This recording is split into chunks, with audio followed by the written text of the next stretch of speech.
ได้กลัวจะหูว่าใจน้องจริงหรือบ่ก็ต้องใช้เวลาบ่เคยคิดย่อท้อ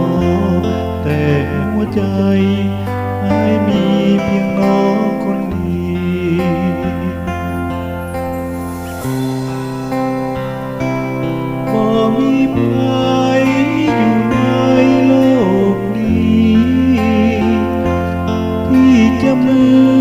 อนน้องคนดีอายจึงหมายเป็นคู่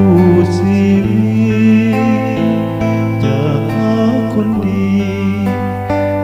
จนชั่วนิรันดร์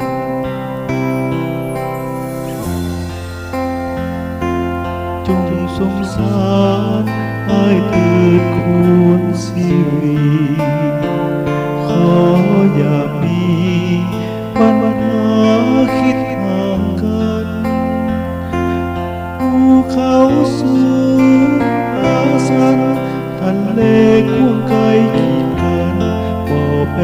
ผันพักน้องแต่เพียงคนเดียว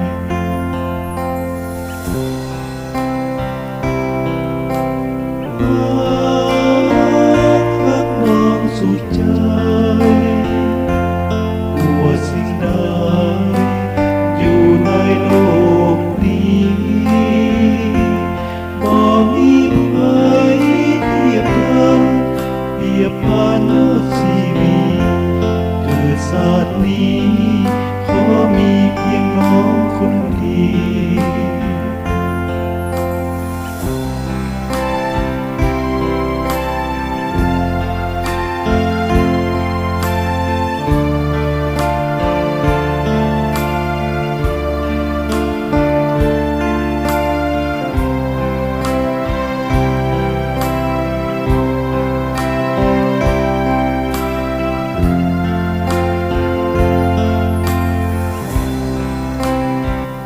จงสงสารอายเถิดควรชีวิต